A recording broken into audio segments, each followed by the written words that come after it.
Hi Sis Melly, hi Madaris. Ndauyawo nenyaya ndikuzama kuda kukanganwa nekuregerera vanhu vane zvavakandiita ndichikura nezvandakaitwa nagogo uyezve nababa vangu. Zvaitika ndezvekuti gogo vangu ndakachengetwa nagogo, takachengetwa nagogo inini nehanzvadzi dzangu. Tine time yatakachengetwa yatakagara nagogo. Inini I remember ndaive kuhigh school ndichiita form 1 and then hanzvadzi dzangu dzaive kuprimary school. So zvakaitika ndezvekuti baba vangu vakaenda paretrenchment, vashanda kumine, ndobva vaenda paretrenchment. Saka vaenda paretrenchment vakabva vaenda kunogara kumusha, nokuti isusu hatisi like vekuzimbabwe, like tiri maaliens. Takangozvarwa kuzimbabwe but ivo vanonzi maaliens because baba vangu havana kuzvarwa kuzimbabwe namai vangu havana kuzvarwa kuzimbabwe. So pavakaretrenchwa kubasa, tanga tisina musha, taingogara kumaini ikoko. So now vakabva vanotsvaga musha, ndobva vanowana kwaive kure, zvikoro zveikoko zvaive kure, saka zvanga zvisingatoiti kuti tinogara navo because waifanira kufamba about 10 kilometers kuenda kuchikoro, saka zvanga zvisingaite. So pane vamwe tete, hanzvadzi yavo, yakazongoti ngavauye nditese ndivachengete. Saka tete ava vaidzidzisa but vaidzidzisa kune imwe nzvimbo kusiri kwataigara, kusiri kutauni kwataigara. So sete vaiuya pamaweekend, like 1 weekend per month yavanenge vaora, ndo yavaiuya. Then vongosiya vatenga magrosari, vosiyawo mari vongosiyira gogo vaitichengeta mari. Gogo ava vanga vari mai vavo. So saka zvizhinji zvakazenge zvichiitika ipapo tete ava vanga vasingazvizivi, and I'm sure nanhasi havazvizivi because handina mbobvira ndakataura navo, handina mbobvira ndakavaudza kuti ndo zvaiitika. Saka I don't think kuti vanozviziva because handina kuvaudza. So now gogo ava tete vaiti kana vauya vosiya vatenga grosari, vosiya nemari kana yekutenga chingwa nezvese. Saka taigara nagogo nevamwana tete vaviri. Saka zvaiitika ndezvekuti musi unoya tete, pavanenge varipo tete, ndopataikwanisa kudya sadza rataiguta, ratairara taguta. Saka taigara tiri gogo nanatete vaviri nehanzvadzi dzangu dziri 3. Saka ni mumwe wacho anga asati akuenda kuchikoro, anga achiri mudiki, and then vamwe vaviri ava vaienda kuchikoro, vanga vachiri kuprimary, ini ndanga ndiri kuhigh school ndichiita form 1. So gogo musi unoya tete pavanotenga grosari papo ndo musi wataidya sadza tichiguta. And most of the time we used to have 1 meal per day, which is sadza iroro remanheru. Kubva makuseni paingoitwa zvezvokuti vanhu vanongozvionera. Saka isusu sevana vadiki hapana maonero ataizozviita because ivo vaitombotora chino nechocho vachidya because vanga vane chirwere cheshuga. Saka vaingoti zvinhu zvese zvaingonzi chikafu chagogo, nokuti vane chirwere cheshuga vanofanira kudya. So I remember tichienda kuchigayo, taenda kuchigayo kunonhonga chibage chaitsikwa nevanhu chiye chinenge chakarasika pasi muchigayo. Saka ndaingoenda inini nehanzvadzi dzangu toenda tonotora chibage ichocho ndochataita chikafu chedu chekubva makuseni kusvika tazokwanisa kuwana sadza manheru. Saka chibage chacho chaitsikwa ende nzvimbo yataigara yanga iri nzvimbo yanga ine masuweji, kwaita masuweji kuchiarea chekudhuze nekwaive nechigayo. Saka zvichireva kuti vanhu vaiuya kuchigayo vanhu vaitopfuura even vakapfuura nemabhara avo kana vakapfuura vakatsiga chibage chavo ichocho vaitongodarika vamwe vacho vachigona kutsika nemasuweji imomo.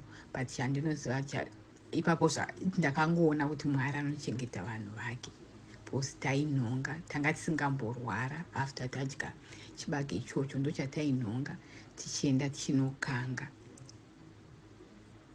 Taiti tikaenda kuchikoro zviya musi watinenge takasika kubva kuchikoro kana kuti musi wandisina kuenda kuchikoro iri weekend, ndototorana nehanzvadzi dzangu idzodzo toenda tononhonga chibage toya ndochataikanga ichocho.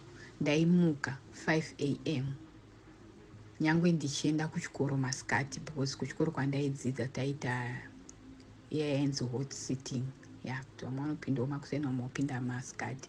Saka kana even ndichipinda masikati I would make sure kuti ndamuka na5 am ndaenda ndatsvaga tutsotso, because pataigara magetsi acho landlord vacho vainetsa nenyaya yemagetsi. Saka paitengwa parafini, taibika zvataibika neparafini stove. But gogo vaitirambidza kuti chibage chenyu, mvura yekugeza, zvese munozvivesera moto panze. Saka ndaitomeka shuwa kuti ndarara ndakatsvaga, taigara padhuze nepaive nekakomo. Saka ndairara ndatotsvaga tutsotso tokuti ndimuke mangwana 5 am ndodzidzisira vana vamai vangu mvura yekugeza. Ikadziya muchigaba ndaitotsvaga zvimagaba zvimatini chaizvo zvaingoraswa nevanhu zviya, ndodziisa mvura iyoyo. Mwana oenda unogeza, ndomutsa 1 oenda unogeza, ndichiisira mumwe, achipedza ndichiisira mumwe, ndotanga kuvakangira chibage chiya. Ndokanga chibage, kana vakuenda kuchikoro votakura, ndo yaizova lunch yavo kuchikoro. Pabreak time vaizodya ichocho, neniwo ndaitozotakurawo ichocho. Saka I didn't have friends because ndaitya kuti pabreak time shamwari dzikakutevera zvinozofamba sei, iwo wakabata chibage chandaita chakakangwa, chandaitakurira munigirikini, ndaitakura munowanza tumapurasitiki tweshuga tuya ndotwataita malunch box toto. Saka nguva yebreak ndaenda ndonozvigarirwa kure kuground kwanga kusina vamwe. Ndaitonotsvameka shuwa kuti ndiri pakawanda pasina ari kundiona, ndodya hangu chibage changu todzokera kuklasi, and then ndozoenda kumba. But chaishamisa ndechekuti gogo vaisara vachizvibikira chikafu chinonaka. I mean like paive nemapotatoes, paive nechi, vaibika mazai, kana vachiita breakfast votozviitira havo heavy breakfast. Isusu zvebreakfast tanga tisingazvizive. I remember mumwe musi ndichimuka usiku, ndaive munhu aifarira kuverenga pakati peusiku zvezvokuti vanhu varara kusisina noise. Ndongomeka shuwa kuti ndamuka nguva iyoyo, ndaimhanyira kurara zvangu, then ndozomuka vanhu vese varara ndichiverenga. Saka I remember rimwe zuva ndakamuka ndichida kuverenga, ndobva ipapo tanga tatodya sadza. Taidya sadza nemuriwo usina mafuta, vheji reyakovhu taitongodya rakadaro risina mafuta. Kana kuti taienda kunotora munoza handisi kuti zvinonzi zvinomera muminda yevanhu, so ndakanganwa kuti zvinonzi chikomuriwo yonomera munigirikini, zvaita zvaimera munorimwa chibage kazhinji, pane zvaimera imomo. Handizoti ndoziva nezita rechirudzi, zvainzi bonongwa nigirikini, handizoti nechishona zvainzi, because taigara nagogo vaitaura chirudzi ichocho chinigirikini, chirudzi ichi. Saka taisviti zvibonongwe izvozvo zvongobhoiliswa, kana kuti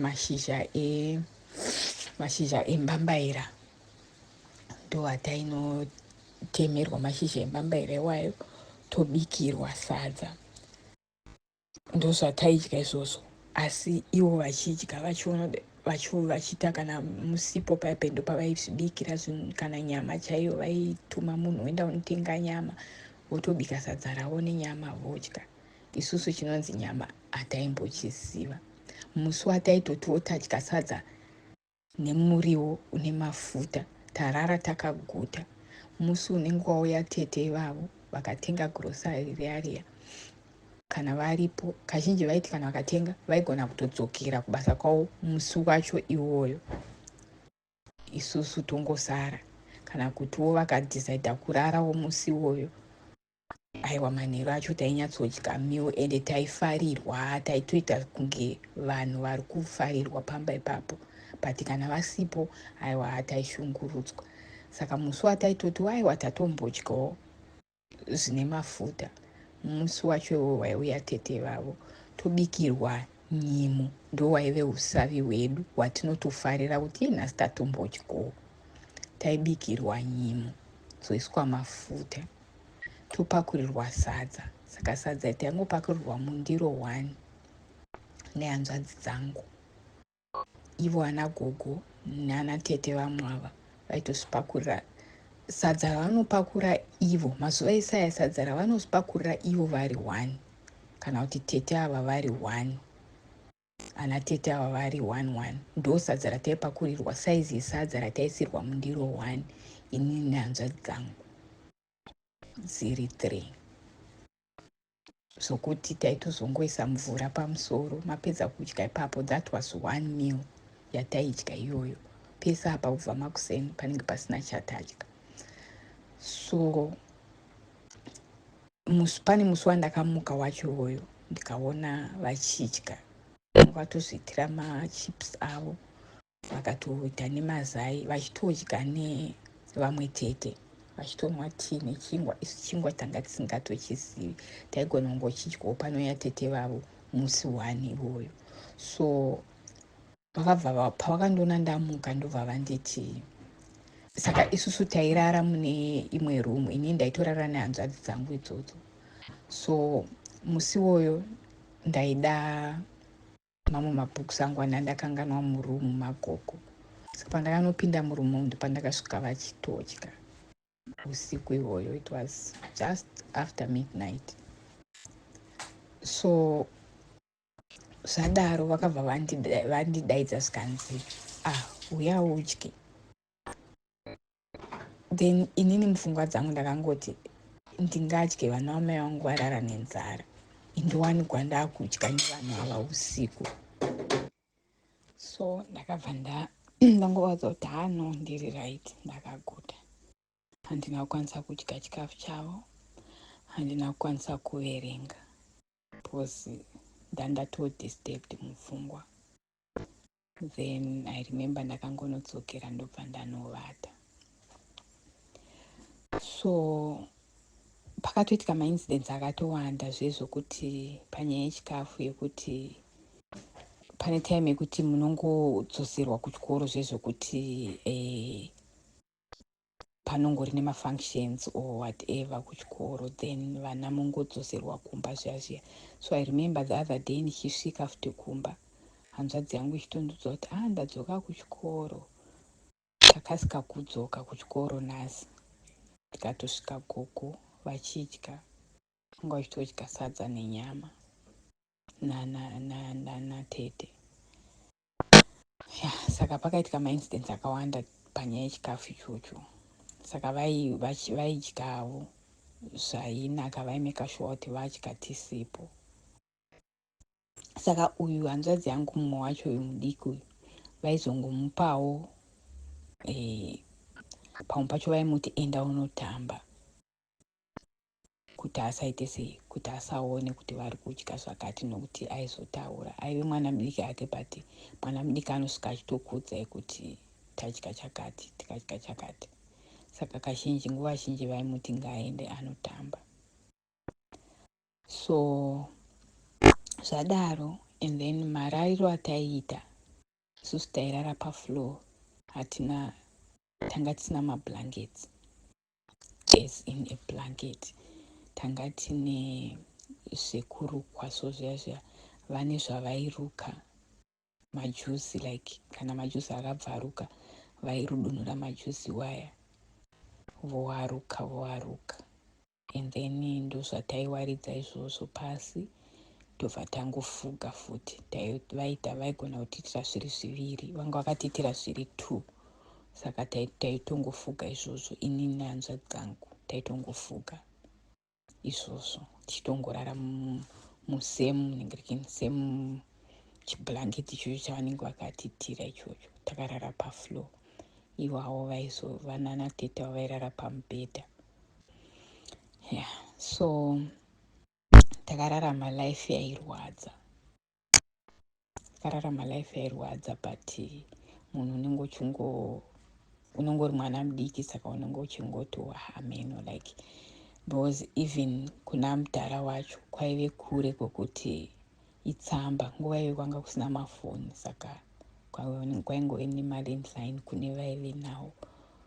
But taita zvokunyora tsamba, saka ukanyora tsamba kwaive namudhara yaitora mwedzi nemwedzi isati yasvika, because kwaive kuzasi kwenyika, kwaive kure kudande, kuzasi chaiko. So mudhara havana zvavaikwanisa kuita, ende vanga vasitori munhu yaya wekuti anga asina basa nazvo. He didn't care about us. Ndo zvaiitika, zvokuti at times ndaitombozvibvunza mubvunzo kuti ava ndibaba vangu chaivo kana kuti havasi, because tsvitiro racho ravaititawo mudhara wacho tichigara navo ranga rakangooma. Ndichazoibata hangu iyoyo. So now gogo ava, tiri kwagogo koko, taiti pakauya vana tete, because baba vangu vakazvarwa vari vega mukomana, saka ende ndo first born, saka the rest vanga vari vasikana. So paiti pakauya kuzoshanya vana vatete vangu, vaibatwa semasai. Taive almost the same age nevana ivavo, but vaiti vakauya vaibatwa semasai. Isusu ndisi taitotumwa kunzi enda unomutengera drinki, enda unomutengera mazai, enda unotenga chingwa. Mejerini aitotengwawo musi iwoyo, kana jemu chairo raitotengwa. Isusu ini ndini yankumanya kunotenga, ndichifamba netsoka, chinonzi shangu ndaisingachizive. I remember I only had one pair of shoes, school shoe. Ndo shangu yandaiziva, ndo shangu yandaive nayo. Saka unenge wakachengeta kuti uri kuchengetera kuchikoro. Kana uri pamba hauna shangu yaunopfeka. Kana uchiendawo kuchechi, ndo musi waunopfekawo school shoe yako iyoyo, woenda kuchechi wakapfeka school shoe. So ndaimhanya. I remember ndaimhanya kumagirosa, apo zuva richipisa, pasi uchiita kujamba kudai, uchitsika tumauswa mumasaidhi merodi kuti usatsve, because kwekwe kwaimbopisa. Woenda wonotenga, uchidzoka pai wobikirwa. Mwana uya auya wobikirwa zvinonaka, wodya. Pamwe pacho iwo ndonyakutobika. udya iwauna chaunopiwa, umubikira udya mwana uye wotosiya. I remember dzimwe nguva ndaitoti zvaanenge atozosiya izvozvo pamwe watopiwa kana kuti dziri ndiro kutenda unosuka, wotoona tumwe tunenge twakasara, ndotodaidza hanzvadzi dzangu touya tokokota ndiro dziya kuti tingodyawo zvinonaka, tingotestawo mazai chaiwo kana kuti mapotatoes, zvinhu zvine mafuta. So life yakangoenda yakadaro. So now izvozvo zvakaita kuti until now I don't know, ndakango developa kamwe kakuvenga vana vai, but I know kuti yanga isiri mhosva yavo, but unozongopedzisira wangokuti ava pavanouya ndo vanongoitirwa zvakanaka. Mablankets chaiwo kana vauya vachizorara, vavhizita zvokuti vacharara, vaitorerwa mablankets mubedroom magogo. Pamusoro pewardrobe paive nemablankets ma2-in-1 avaitengerwa, avaisa pamusoro, isusu tichingofugidzwa izvozvo zvokuruka izvi, asi paive nemablankets aiswa pamusoro pewardrobe. Mablankets iwaya aitozoburutswa kana pauya vazukuru vavo ivavo vavaifarira. Vaibva vataura kuti inini kana ndikazofa, kana vaakutaura zvokugoverwa kwepfuma, so vaiti ivo kana ndikazofa, mablankets angu aya, muri kuona mablankets angu aya achapiwa nhingi, muri kuona mapoto angu aya achapiwa nhingi, chakati changu chichapiwa nhingi. Votaurwa vazukuru vese, and then isusu pafamily yedu hapana kana one aimbotaurwa, of which zvinhu hazvo zvinenge zvisina basa, but semwana mudiki zvinotongokuratidza kuti hautoverengwa, havakude zvachose. So zvadaro, I remember pane time yakazotorwa hanzvadzi dzangu dzikasonogara, dzikanodzokera kumba, kukasara inini ndakazosara. Kushungurudzwa kwakakontinya, tichingorarama ndakadaro. I remember kuchikoro nchitobvunzwa, ndaive munhu yanga ari very intelligent kuchikoro, but then nekushungurudzwa basa rangu rakazodzikira. I remember vachindibvunza kuti ndogara nani, ndikangovaudza kuti aiwa ndogara nagogo chichi, zvezvokuti vaitoona kuti uri munhu ane kakushungurudzika, because weki chaiyo chaiyo yakazenge yakutonyatsokutodzikira zvisingatoita. Kupfeka chaiko uniform, taive neuniform 1 nesheti 1, apa sheti inenge iri yewhite, zvezvokuti usina kana yekuchinja ukakumbira kuti upiwe sipo yekuwacha, zvaitozoita mutauro chaiwo. Sheti iyoyo ikabvaruka, taingotenderudzawo, noziva zvezvokuti sheti inokasika kubvaruka mukola, wozongotora kola iye woitenderudza kudai, wosona nemaoko uchiitenderudza kuti utore kumashure wokuisa kumberi. Kwakabvaruka kuyeko konge kuriko kunopeterwa kola. And then skirt yachinja kala, because masketi anga ari eblue, but inopedzisira yatochinja kala, yatsva nezuva yatoita kala yepurple. I remember ndichitoirudunura during the holidays, ndikaitenderudza zvakare kuti nditore the inside iite outside. Saka ndo mararamiro andakaita iwayo. Gogo wangu akandimaka zvokuti ndaitongofunga like kuti zvandaingoudzwa kunzi after ndazowanikwa ndaitawo dambudziko rembereko ndaingoti kunzi wakaroiwa chichichi. So I used to think kuti ndivo vane zvavakandiita chete because of the way yavanga vakandivenga nayo, right? So until ndazopedza hangu O level yangu ndobva ndaenda Kumba.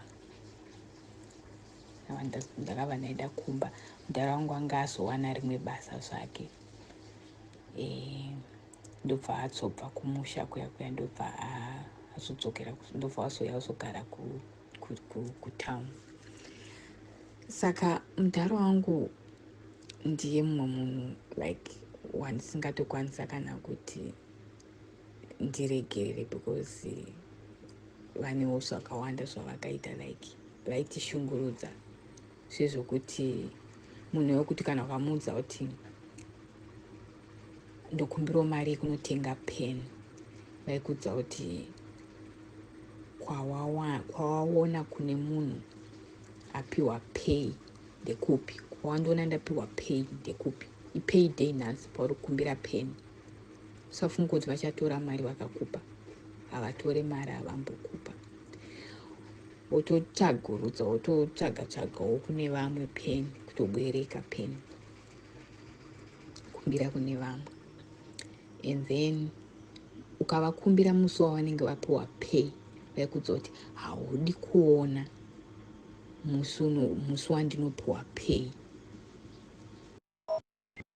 Pamwe papo waigona kuzongoitawo laki rekuti vanogona kungokutengera, asi unotanga wambopopoterwa chaizvo.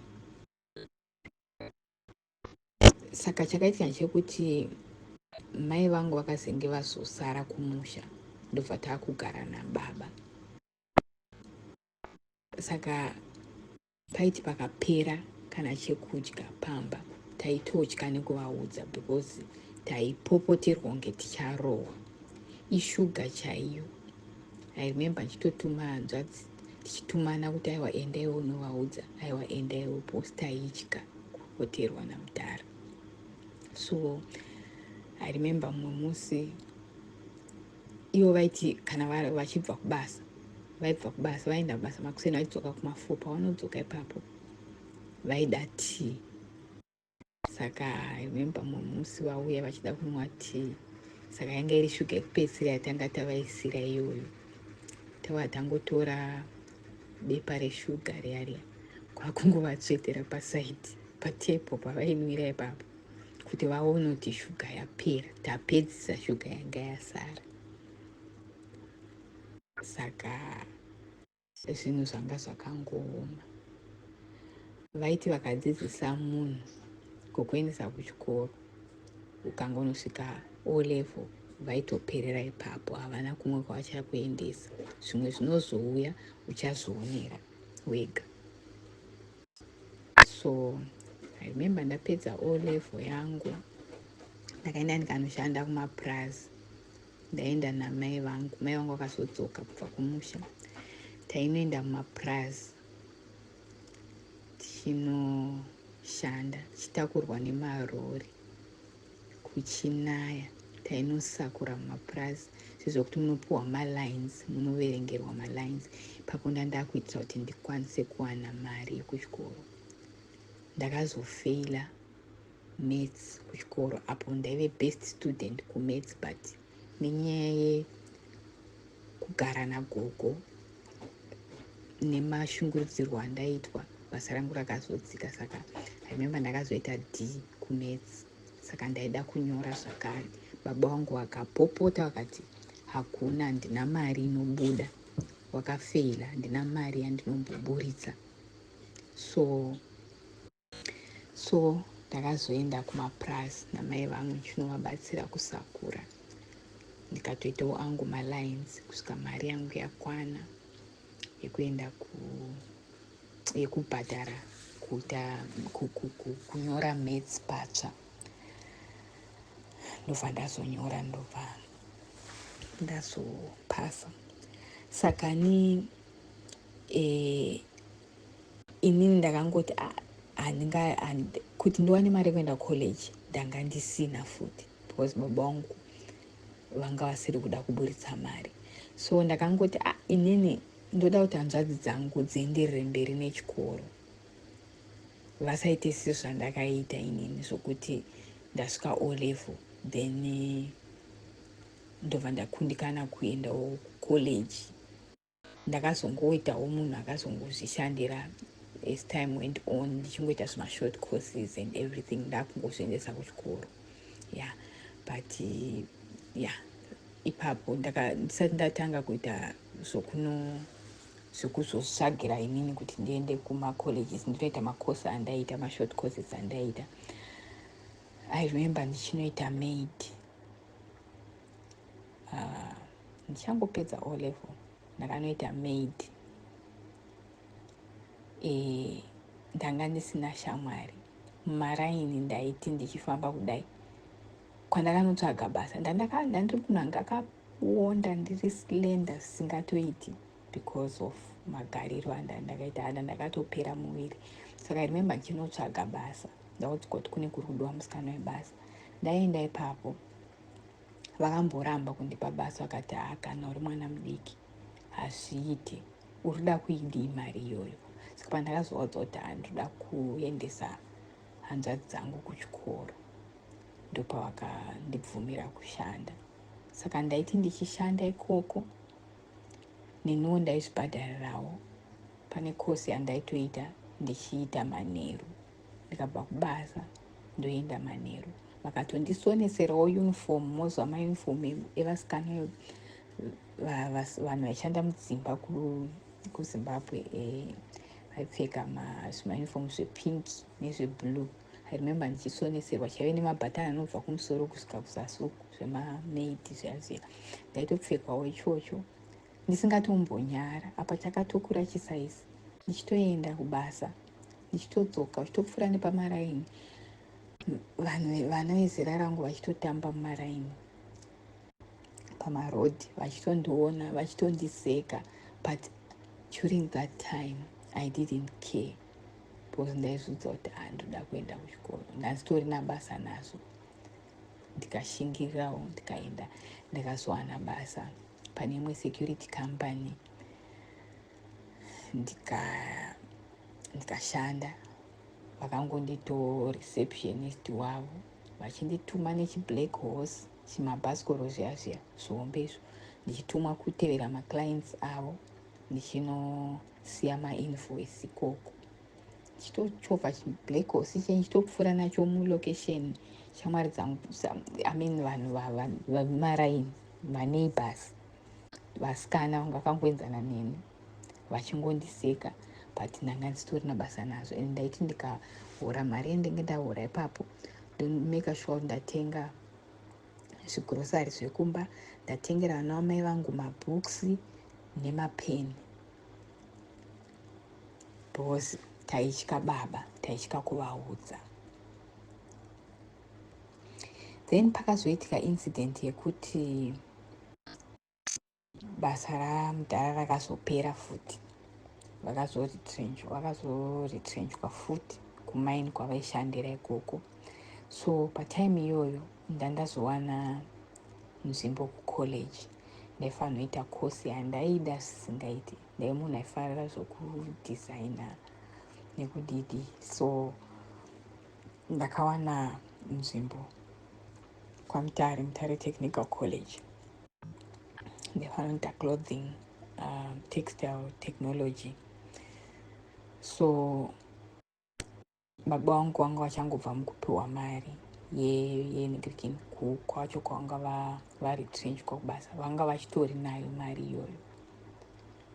Ndikatovaratidza nigrikin tsamba yaitoratidza kuti I was accepted. Vakandinyima mari, vakati handina mari yekutambisa, chikosi rudzi ichocho, handina mari yekutambisa.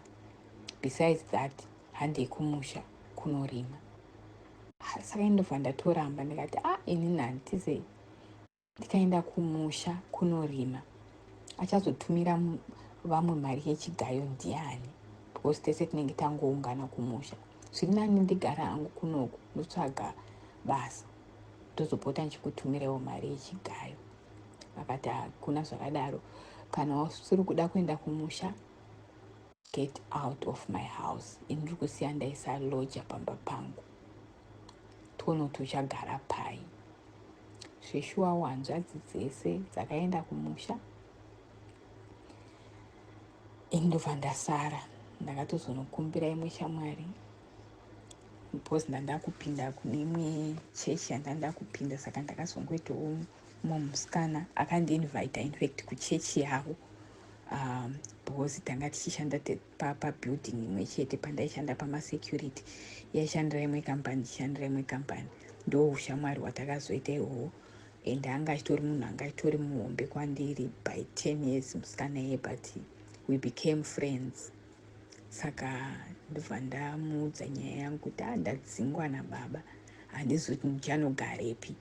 Musikana iye ndobva ati unongouya uzogara neni, asi unoziva kuti ini ndogara imba yasisi vangu, ende chavanongondipa accommodation, chikafu tinozvitsvagira. Ndikati hapana problem, ndongocontributawo pane zvandichiwana izvozvo, tinorarama, Mwari vanotichengeta. So ndozvandakazoita. Zvechokwadi baba vangu vakatora zvinhu zvese vakaenda kumusha, vakatora loja vakarisiya pamba. Ini vakandidzinga pamba, ndikanogara nemusikana iye, taingotamburawo takadaro tiripo. So ndakazosvika aive mukomana wangu ndobva angoti izvoni ndakuda, saka chiuya uzonditizira. Ndikati no, inini ndakazodza kuti handisi kuda zvokutizira, indoda kubva kumba kwedu ndichiwanikwa, kwete kutizira. Saka abva atongotsvagawo mari, ndobva azokasika. Then that led to me getting married before nguva yandaida kuti ndizoroorwa. I got married at an early age because ndaitotizowo nhamo.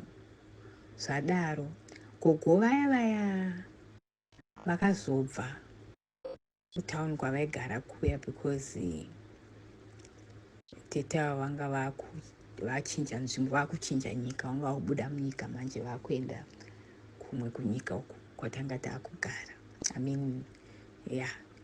Vakabva vaenda kuSouth Africa.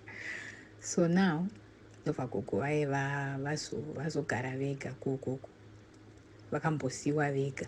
Then zvinhu zvanga zvakungooma, ndobva loja ranga razoiswa namudhara rakazobviswa, ndobva ivo vachiunzwa kuzogara kumba uku. Gogo vaye ndo vakazenge vakugara kumba.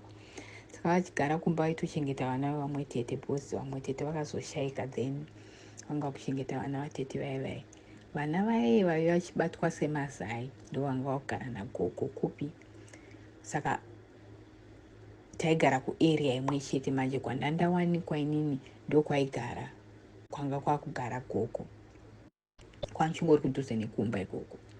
So vakazosvikawo pakutambura, then ndobva vakutuma vana, vachituma vana kumba kwangu. Hatina chakati ndichivapa. So during that time ndaizama kuda kuvaregera pane zvese zvavakandiita, kunditambudza kwese kwavaita.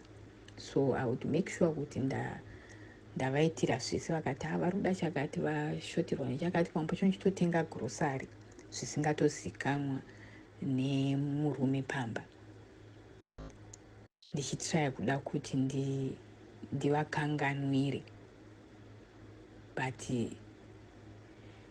zvinhu zvinongotrigwa nezvimwe zvinhu zvaingotrigwawo nesomething, kuti utanga kudzokera futi pfungwa kuti munhu akambotitambudzawo. Vakatiita zvakawandisa gogo ivavo. So to cut this long story short, takazobva kuZimbabwe tikaenda kuSouth Africa. Then gogo vaye vakazouya. Before ndaenda kuSouth Africa, ndakazenge ndakuendesawo hanzvadzi dzangu. Zveshuwawo ndaitongoshandawo ndichingoshandira hanzvadzi dzangu, ndisina kana chandaizvitengera inini pachangu. Chandaingozwa kuzvitengera ive elegance ponzi yai ndo zvinhu zvandaingozvitengerawo panopera mwedzi. Ya ndikatoendesawo hanzvadzi yangu yainditevera, ndakatoitawo kuti anosvikawo kuA level akazotangawo kuendawo kucollege bhosi. ini ndakatoti bhosi mudhara aitoramba kuburitsa mari, mudhara anga asingatoburitsi. Saka hanzvadzi dzangu dzese ndakatozodziendesa kuchikoro ndiri nini, pakazenge pazoita munin'ina wangu ndikatomuendesawo kuchikoro iyeye kubva achangozvarwa, anotongoita kunge mwana wangu because ndini ndakatomuendesa kuchikoro kana kumupfekedza zvese kubva achiri mudiki kusvika asvike paava iko zvino, ndini ndaitodaro. And akapedza hake last year, she's now an engineer. And mudhara anongodaidzira kutoti anokanganwa kuti airamba nemari yake kuti mwana aende kuchikoro, but iko zvino ndo anenge achingoti injiniya wangu chakazodai chikadai. Ya, I remember rimwe gore mwana ari kuchikoro, ini ndashoterwa nemari fees yekumubhadharira ari pasecond year yake. Ndikati taura kana mudhara bhozi vane mari dzavo dzavanenge dzinopinda even kubva kune maloji acho iwayo, and then dzimwe dzavanga vagara vanadzo, because mari yavo havaburitse zvokumhanya, havaburitse up until now, havaburitse zvokumhanya. So nandakangoshota nemari shoma, but vakatoramba vakatsika madziro kuti ngaarege kuenda kuchikoro kwacho. Yanga iri mari yetransport neaccommodation ndo yanga yazoshota, vakaramba kuiburitsa. Ndikatozova chitengesai kamombe, vakaramba futi kumusha kwavo ari koko, vakaramba kutengesa. Ndikatozoita zvokutozokwereta kuti mwana aende kuchikoro, akazoenda kuchikoro akakontinya, akasvika pakupedza. Asi iko zvino ndo vanenge vachitori number 1 kutotaura kuti mwana wangu uyu vari kuda mari kubva kwaari. So gogo vakazouya, ndobva vakazotiteura vakauya kunyika South Africa, then ndobva vazorwara. Saka vaiti kana vakarwara ndini ndaitodaidzwa. Saka vanga vakunditi mainini, vanga vakundirespecta, and because ndanda kuvaitira zvandaivaitira, ndobva vakungotaka kundirespecta kamwe kavaingoita so. Saka so she tried by all means kuda kukumbira regerero kwandiri, but I couldn't forgive her. I couldn't, because vakanditambudza, vakatishungurudza. So I couldn't forgive her to an extent yekuti I remember pavanga vabedridden, then paifanotengwa like mapampers and all that. I remember ndichitotaura nemusikana, because vanga vachigara kuumba kwatete vangu vavo. So I remember ndichiudza aive musikana aivachengeta, musikana webasa watete vangu, ndichimuti ini ndoda kuti musi wavanofa ndinge ndiripo, because I know ndinonzwa vanhu vachiti kana munhu akufa vamwe vanhu vanogona kutaura like ndinge ndakamuroya kana ndinge ndakazomudai. So I so wish kuti musi wavanofa ndofanira kunge ndiripo. I just feel kuti vane zvavachataura chete pamusoro pangu. But anyway, it never happened like that. Okay, pavanga vakuzoshaika like vanga vabedridden, saka vaipfeka futi vanga vapfekedzwa mapampers and stuff, because vanga vasingakwanisi kufamba. So I remember ndichitotadza kana kuvatengera mapampers acho, because tete vakazingwa kuti munhu wese ngacontribute tikwanise kutengera gogo chichichi. So the day that I decided to buy those pampers, ndakatopinda mushop ndikamabata ndobva ndataura ndikati ndikuona mapambazuva aya asiri kupfekwa, ndikuona mapambazuva aya ndichiti ndichisvika ndakamabata ka ndichinzi munhu hapasina. And that's what happened. Ndakamaendesa sanhasi, ndasvika nawo manheru kwatete wangu, kuguvai vachizoshaika mangwana. Saka havana kutomapfeka mapambazuva aya. Handina kuatenga nemwoyo waida, because ndaingofunga zvese zvavangu vakandiita, ndaingodzoka. Saka handina kumbovaregerera. Saka ndiri kutsvaga kuti how do you forgive munhu asisipo kudaro? How do you forgive munhu akafa? Zvinhu zvinongoramba zvinongodzoka pandiri kuti vairadza kuda kutaura neni, but I could avoid it by all means. I made sure kuti ndava avoida, because ndine time dzekuti ndaitovaitira zvakanaka zvezvokuti kana kutovatora kutodrive around navo zvezvokuti like but I would make sure kuti hatitaure nyaya yekuti shungurudza kwavakaita. Saka I don't know kuti zvichapera sei, because zvinongodzoka mupfungwa dzangu. Ndikangozvifunga chete mabatiro avaitita iwayo zvinondirwadza. Kutiwo baba vangu vakazinge vakutikompeya nemanext door, zvezvokuti ukavatumira mari vebva vati ndochichochi, akanditumire mari shoma yakadai so.